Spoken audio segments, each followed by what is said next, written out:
बर्बाद के छोड़ी बर्बादी हम जनुआ बर्बाद के छोड़ी बर्बादी हम जनुआ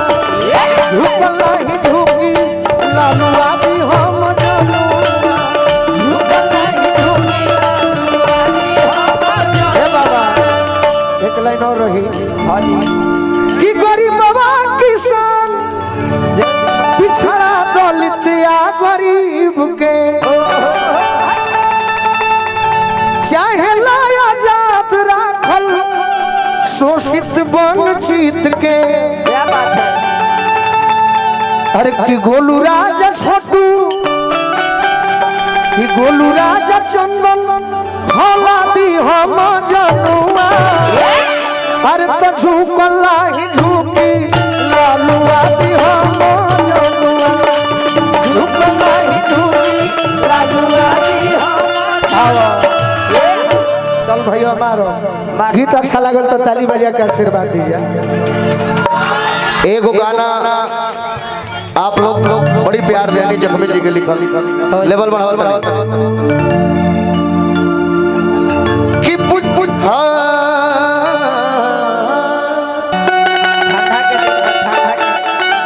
हो जाए किसान से जिहिला जनही जातिवादी होई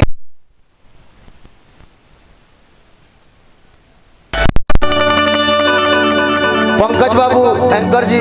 आप भी आ जाएंगे थोड़ी देर में। प्यारे पंकज किसान से जिहिला जनही जातिवादी होई जा क्या बात कि दुनिया जाने लाए बबुआ क्या जाने लगा कि दुनिया जाने लाए बबुआ क्या हो लालूवादी होई जा। और एगो गाना जो कनी सी लगाओ ना है बुआ सी सरकार दो करा सी लगाओ चल ना हम लग जाइए से मार दे तनी तो हर गाना वो है ना गाना जरूर ऐसे लेटान तो सी लगाओ ना भाई मुंह तक तड़ी हो गई दिखाओ जो हुआ ही बा बेचारा आतना भीड़ देख लेल बनी हम जो हुआ आतना भीड़ थोड़ी देख ले नहीं को दिखाओ बसलो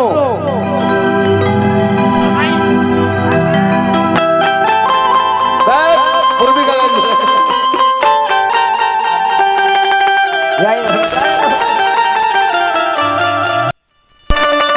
गाना के एगो लाइन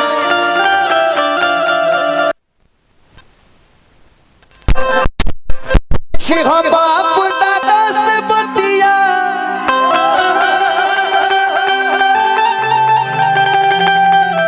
पहले रोगे कवन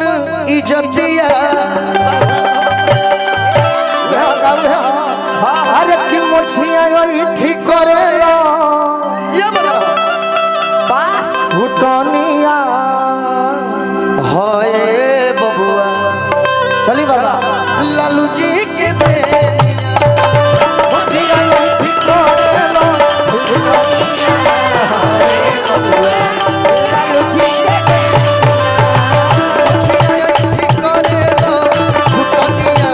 हाय बबुआ लालू जी के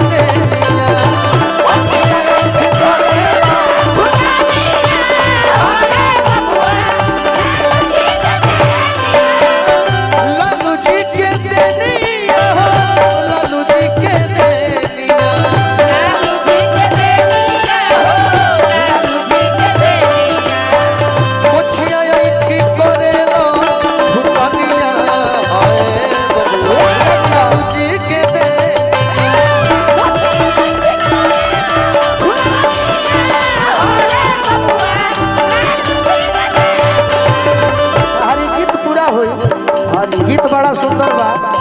बाकी हमारे वो गीत सब भाई लोग सुनले रहे रोशन टूटी हो जानी रुकी हो जानी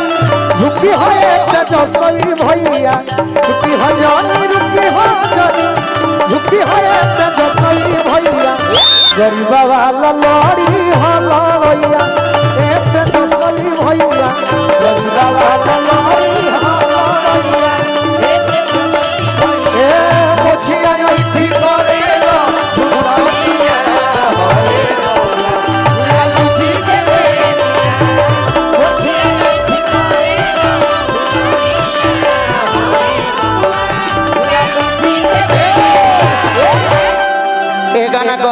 लाइन हाँ जी कि लालू जी लड़ैया लड़ले आज लवो जाए से न डरले जातना लोग दे ऐठ के चलत रहल कि गुंडा लोग के डाउन कइल पनिया होए ये बबुआ एक तरीका से गुंडा लोग के भाता हाँ जी श्री लालू प्रसाद यादव सही बात ना कहूँ के चलल ना कहूँ चल कबो ना मैं चाहता हूँ मेरे बड़े भाई छोटू छलिया जी अभी शामिल हो जाएंगे इस मंडली में सही नौ दिन का लिया जाए कि गुंडा लोग के डाउन कइल पनिया होए बबुआ।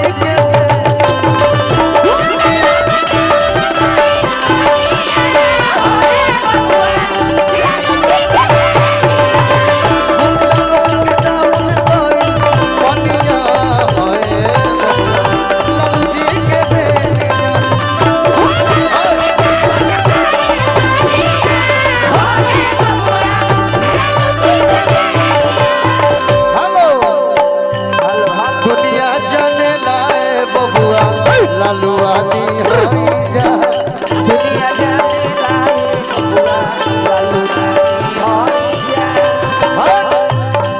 रुक जाओ रे कि देवता के जैसन अपन कि देवता के जैसन अपन अरे पूजिला जा लालू जी के भैया बहुत आशीर्वाद मिलल देवता के जैसन अपना पूजी ले जा लालू जी के हिंदल यादव जी आ हमनी के हीरो तेजस्वी हाय राजीव रंजन भैया के चुनाव निकल गल अब के फाइनल भाई फाइनल बा सही हाय घोषणा हो गई जीत के ए मिलबे करी आबो कि देवता के जैसन अपन पूजिला